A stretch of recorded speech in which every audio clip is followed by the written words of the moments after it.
When pop music started in a big way in the 1960s, it seemed at times like an especially silly medium, favoured by hormonal schoolgirls and connected up with delinquent and tediously bizarre behaviour. Have you tried to sneak into the hotel? Yes, we were in the hotel. How far in did you get? 12th floor. By contrast, philosophy had a reputation for being deeply serious and impressive, the natural home of the big ambition to understand ourselves and transform the world through ideas. But since the 1960s, philosophy has stalled and pop has conquered the world. It's now the foremost medium for the articulation of ideas on a mass scale. This explains why, if it's to survive, philosophy must study pop. Part of its salvation lies in understanding pop's techniques so as to be able to become, in crucial ways, a little more like it. There are a host of critical lessons that philosophy can learn from pop. For a start, pop teaches us about charm. The great pop songs are bewitchingly, dazzlingly charming in the manner in which they get their messages across. They know exactly how to wear away our defences and enter our imaginations with grace. It's a reminder that it isn't enough for ideas to be correct.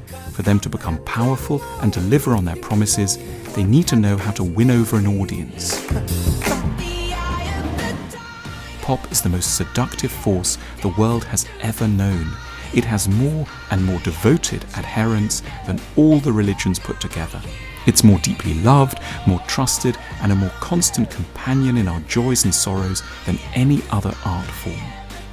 Pop has become powerful in part because it's cleverly understood the division of labour. Those who can sing and hold the crowd may not be the same as those who know how to write music or arrange the instruments. Pop is unashamed about uniting talent wherever it finds it, so that the final result combines the most beautiful face with the finest voice, the best score, and the most beguiling instrumental arrangement. Pop has overcome the romantic hang-up about the unique creator. It knows that the most intimate, heartfelt results may be the outcome of large-scale institutional collaboration. If you wanna be my lover, and we'll never be royals. It's a run in our blood. Pop teaches us too about compression. It knows our lives are busy and has an extraordinarily ambitious sense of what could be achieved in under 3 minutes. Like all other art forms, pop is trying to communicate ideas, but it bypasses the more resistant intellectual parts of the mind. All the usual obstacles to reaching another person are stripped away in the name of visceral intimacy. Pop achieves what Pericles, Lincoln, Dickens, and Proust were attempting, and spectacularly exceeds all of them. It provides the ultimate demonstration of the 19th century theorist Walter Pater's tantalizing assertion that all art aspires to the condition of music. Like religion, pop knows that repetition is key. It works its effect through being heard again and again. It would prefer to grab 3 minutes from you every day than 3 hours every few months. Like religious incantation, it's interested in working upon our souls cumulatively.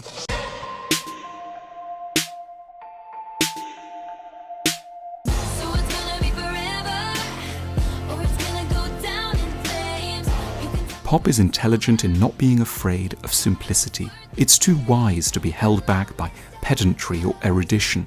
It knows that our emotional needs are in essence obvious. To be encouraged, to be held, to be jollied, to be reassured when we're alone, to be told something beautiful and uplifting. It doesn't suffer from high art's perverse addiction to subtlety. It accepts that the core of our minds may be astonishingly basic in structure. I see the Lord. Does an angel Pop is ultimately the master of collective euphoria. It possesses what churches and politicians would like, but are so rarely able to secure. It's worked out how to generate shared moments of deep emotion about important things. In the stadium, the singer functions as a high priest for whom the flock might be ready to make major sacrifices.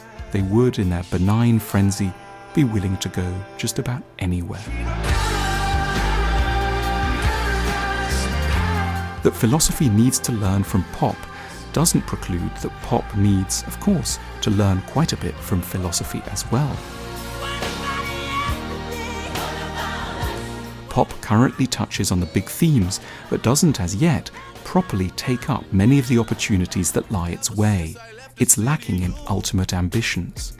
In the future, we need pop musicians to take up the challenge of investigating the deepest truths, of getting behind transformative concepts, and of making these into the things we'll sing about in front of the bathroom mirror with our hairbrushes, so that they become the background sounds of our inner lives. The world awaits for a redemptive synthesis between philosophy and pop.